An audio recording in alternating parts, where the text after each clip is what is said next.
नमस्कार। Vision India के इस खास कार्यक्रम में आपका स्वागत है। मैं हूं डी आर गौतम। जैसा कि आप जानते हैं, इस चैनल पर हम आपको कुछ ऐसे लोगों की संघर्ष की कहानी सुनाते हैं जिन्होंने जीवन में एक विजन, एक मिशन पर कार्य किया।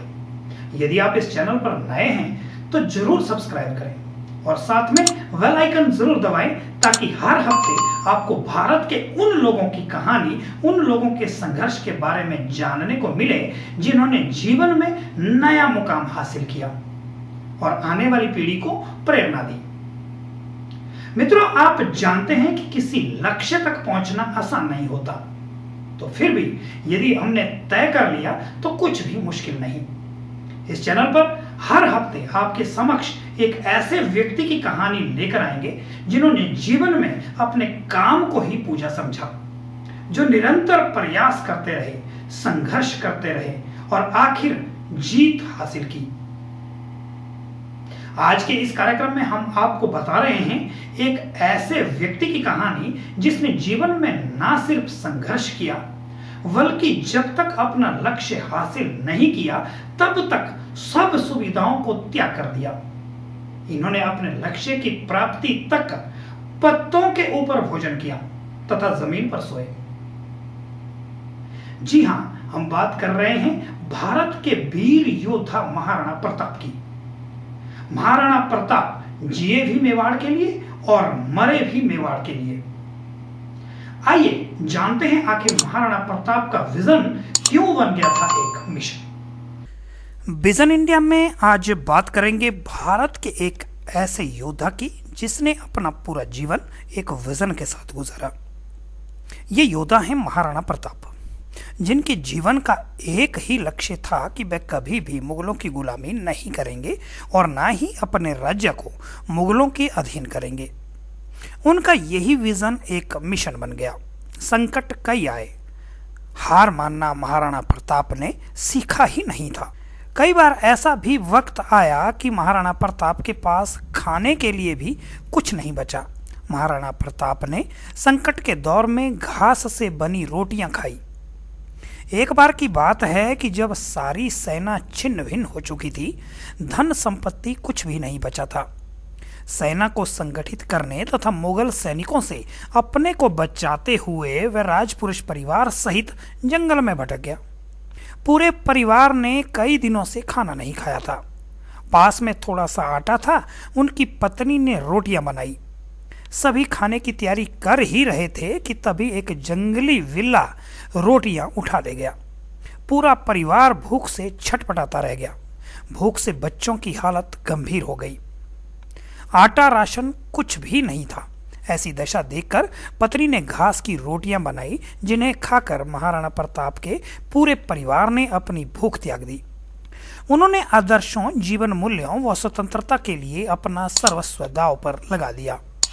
इसी कारण महाराणा प्रताप का नाम हमारे देश के इतिहास में महान देशभक्त के रूप में भी अमर है। महाराणा प्रताप का जन्म राजस्थान के उदयपुर में हुआ। बचपन से ही उनमें वीरता, गौरव, सम्मान, स्वाभिमान व स्वतंत्रता के संस्कार उन्हें पैतृक रूप से मिले थे।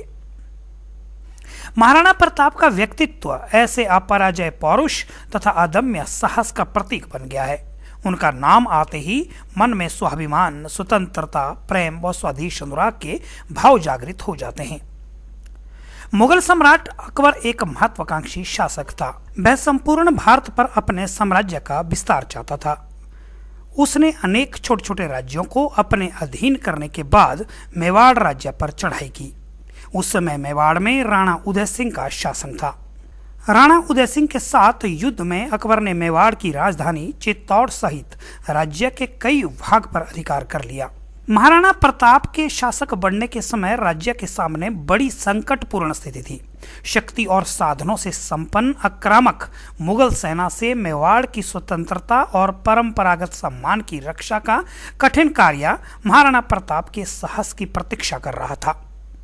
अकबर का साम्राज्य विस्तार की लालसा तथा राणा प्रताप की स्वतंत्रता रक्षा के दृढ़ संकल्प के बीच संघर्ष होना स्वाभाविक था। अकबर ने राणा प्रताप के विरुद्ध ऐसी कूटनीतिक व्यूह रचना की थी कि उसे मुगल सेना के साथ ही मानसिंह के नेतृत्व वाली राजपूत सेना से भी संघर्ष करना पड़ा था। इतना ही नहीं, राणा का अनुज शक्ति सिंह भी मुगल सेना की ओर से युद्ध में सम्मिलित हुआ।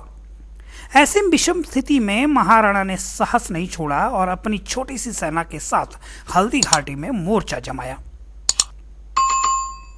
हल्दी घाटी के युद्ध में मुगल सेना को नाकों चन्ने चबाने पड़े। राणा के आक्रमण से मुगल सेना की भारी क्षति हुई, किंतु विशाल मुगल सैन्य शक्ति के दबाव से घायल राणा को युद्ध भूमि से हटना पड़ा। हल्दी घाटी का युद्ध भारतीय इतिहास की प्रसिद्ध घटना है। इससे अकबर और राणा के बीच संघर्ष का अंत नहीं हुआ, बल्कि लंबे संघर्ष की शुरुआत प्रताप ने समय और परिस्थितियों के अनुसार अपनी युद्ध नीति को बदला तथा शत्रु सेना का यातायात रोककर और छापामार युद्ध की नीति अपनाकर मुगल सेना को भारी हानि पहुंचाई। इससे मुगल सेना के पैर उखड़ने लगे। धीरे धीरे महाराणा प्रताप ने चित्तौड़, अजमेर और मंडलगढ़ को छोड़कर मेवाड़ का सारा राज्य मुगलों के अधिकार से मुक्त करा लिया। महाराणा प्रताप ने अपने जीवन में कई संघर्ष देखे। कई बार स्थिति इतनी विकराल हो गई कि एक राज परिवार के जन्म लेने के बावजूद भी उनके पास खाने तक के लिए कुछ नहीं बचा।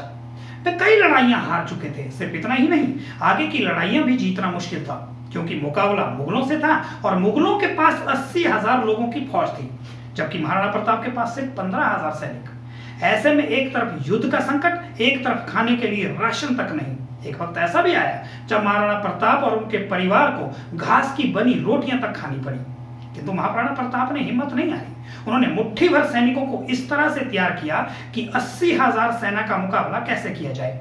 इसी दौर में महाराणा प्रताप ने सैनिकों का मनोबल बढ़ाने के लिए स्वयं को राजघराने की सभी सुख सुविधाओं का त्याग कर दिया था। 20 वर्षों से अधिक समय तक महाराणा प्रताप ने मुगलों से संघर्ष किया। इस अवधि में उन्हें कठिनाइयों तथा विषम परिस्थितियों का सामना करना पड़ा। सारे किले उनके हाथ से निकल गए थे। उन्हें परिवार के साथ एक पहाड़ी से दूसरी पहाड़ी पर भटकना पड़ा। कई अवसरों पर उनके परिवार को जंगली फलों से भी भूख शांत करनी पड़ी। फिर भी राणा प्रताप का दृढ़ निश्चय हिमालय के समान अड़िग और अपराजय बना। उन्होंने प्रतिज्ञा की थी कि मैं मुगलों की अधीनस्था कभी स्वीकार नहीं करूंगा। जब तक चित्तौड़ पर पूरे अधिकार न कर लूंगा, तब तक पत्तलों पर भोजन करूंगा और जमीन पर ही सोऊंगा। उनकी इस प्रतिज्ञा का मेवाड़ की जनता पर व्यापक प्रभाव पड़ा और वह संघर्ष में राणा प्रताप के साथ जुड़ी रही। संकट की इस घड़ी में मेवाड़ की सुरक्षा के लिए उनके मंत्री भावा शाह ने अपनी सारी संपत्ति राणा प्रताप को सौंप दी। सिंहासन पर बैठने के समय से लेकर अपनी मृत्यु तक महाराणा प्रताप ने अद्भुत साहस, शौर्य तथा बलिदान की भावना का परिचय दिया। मेवाड़ उत्तरी भारत का एक महत्वपूर्ण तथा शक्तिशाली राज्य था। राणा सांगा के समय में राजस्थान के लगभग सभी शासक उनके अधीन संगठित हुए थे। अतः मेवाड़ की प्रभुसत्ता की रक्षा तथा उसकी स्वतंत्रता को बनाए रखना महाराणा प्रताप के जीवन का सर्वोपरि लक्ष्य था। इसी के लिए वे जिए और मरे। युवराज अमर सिंह सुख सुविधापूर्वक जीवन में अभ्यस्त थे। महाराणा को अपनी मरणासन अवस्था में इसी बात की सर्वाधिक चिंता थी कि अमर मेवाड़ की रक्षा के लिए संघर्ष नहीं कर सकेगा। इसी चिंता के कारण उनके प्राण शरीर नहीं छोड़ पा रहे थे। वे युवराज और राजपूत सरदारों से मेवाड़ की रक्षा का वचन चाह रहे थे। अमर सिंह व उपस्थित राजपूत सरदारों ने उनकी मनोदशा को समझकर अंतिम सांसों तक मेवाड़ को स्वतंत्र करने का संकल्प लिया। आश्वासन पाने पर ही महाराणा प्रताप ने प्राण त्यागे। महाराणा प्रताप जब तक जिए मेवाड़ के लिए जिए, और जब उनका आखिरी समय आया तो उन्होंने तब तक अपने प्राण नहीं त्यागे जब तक कि उन्हें मेवाड़ की सुरक्षा का वचन नहीं मिला। मित्रों, जीवन का दूसरा नाम ही संघर्ष है। यदि हम संघर्ष नहीं कर सकते तो जिंदा जीवन नहीं बल्कि मुर्दा जीवन जी रहे हैं। जो व्यक्ति संघर्ष नहीं कर सकता वह कब आया और कब चला गया इसका कुछ पता ही नहीं चलता। जीवन में निरंतर सफर, संघर्ष, त्याग और बलिदान का नाम है जीवन। अर्थात संघर्ष नहीं तो जीवन नहीं। महाराणा प्रताप ने कई बार संघर्ष किया, कई युद्ध हारे, कई बार स्थिति इतनी विकराल हुई कि कुछ कहा नहीं जा सकता। किंतु मिशन तो मिशन होता है, और जो आसानी से जीता जाए वह मिशन ही क्या। मित्रों, जीवन में जिस व्यक्ति ने संघर्ष नहीं किया उसने वास्तव में कुछ किया ही नहीं। जो एक आसान सी जिंदगी जीना चाहता है वह एक आसान सी मौत मर भी जाता है। कब आया कब गया दुनिया को पता ही नहीं चलता। आखिर ऐसी जिंदगी जीने से क्या फायदा।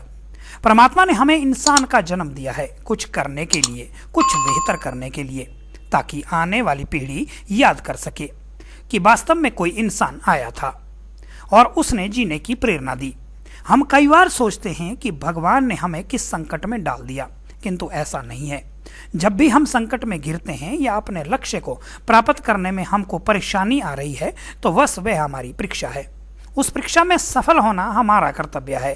यदि एक बार आपने जीवन में लक्ष्य निर्धारित कर दिया है तो रुकिए नहीं, टूटे नहीं। बस दृढ़ इच्छा शक्ति के साथ अपने लक्ष्य पर नजरें टिकाए, पूरी लगन और ईमानदारी के साथ अपना कार्य करते रहें। आपको सफल होने से कोई नहीं रोक सकता। यदि आपका लक्ष्य बड़ा है तो परीक्षाएं भी बड़ी होगी। उनसे घबराने की आवश्यकता नहीं, क्योंकि इस संसार में ऊंचाई पर पहुंचने की काबिलियत सिर्फ और सिर्फ इंसान में है। महाराणा प्रताप की यदि बात की जाए तो उस समय संचार का कोई साधन नहीं था, हथियार आधुनिक नहीं थे, मुगलों से मुकाबला करना कोई आसान कार्य नहीं था। किंतु भी महाराणा प्रताप ने अपने लक्ष्य पर अपना ध्यान केंद्रित रखा। दिन रात एक कर उन्होंने मेवाड़ को मुगलों से बचा रखा। वे निरंतर लड़ते रहे, हारते रहे, संघर्ष करते रहे, लेकिन आखिरी जीत महाराणा प्रताप की हुई। यदि आप भी जीवन में आगे बढ़ने का साहस रखते हैं या आप समाज में अपनी एक अलग पहचान बनाना चाहते हैं, तो न्यूज प्लस का नेशनल प्रोजेक्ट विजन इंडिया आपके लिए है। विजन इंडिया का परिवार पिछले वर्षों से निरंतर कार्य करता रहा है। जो पिछले 15 वर्षों से न्यूज प्लस के साथ जुड़े हैं वे जानते हैं कि संघर्ष क्या होता है। हमने कई दौर ऐसे देखे जिन्हें देखकर साधारण व्यक्ति भी अपनी हिम्मत हार जाता है, किंतु हमने हार नहीं मानी, निरंतर अपने कर्तव्य पथ पर अग्रसर रहे, जिसका परिणाम आज आपके सामने है। तो आइए एक विजन, एक मिशन, एक लक्ष्य पर कार्य करते हैं और मिलकर भारत को एक समृद्ध राष्ट्र बनाते हैं। आज के कार्यक्रम में आपने देखा कि महाराणा प्रताप ने कैसे संघर्ष के साथ अपने लक्ष्य को प्राप्त किया। अकबर की 80,000 की सेना भी महाराणा प्रताप के मुट्ठी भर सैनिकों को हरा नहीं पाई थी। इसके पीछे एक ही कारण था, वह था महाराणा प्रताप का विजन। दोस्तों, आपको हमारा ये कार्यक्रम कैसा लगा कमेंट बॉक्स में अपनी राय जरूर लिखें और इसी तरह के मोटिवेशनल कार्यक्रम देखने के लिए हमारे चैनल को जरूर सब्सक्राइब करें। यदि आप भी जीवन में एक विजन को लेकर कार्य कर रहे हैं तो जुड़िए विजन इंडिया के साथ। डिस्क्रिप्शन में एक लिंक दिया गया है, उस लिंक पर जाकर निःशुल्क विजन इंडिया के लिए अपना आवेदन करें। आज के कार्यक्रम में बस इतना ही। अगले कार्यक्रम में एक और हस्ती के संघर्ष तथा विजन की कहानी। तब तक के लिए नमस्कार।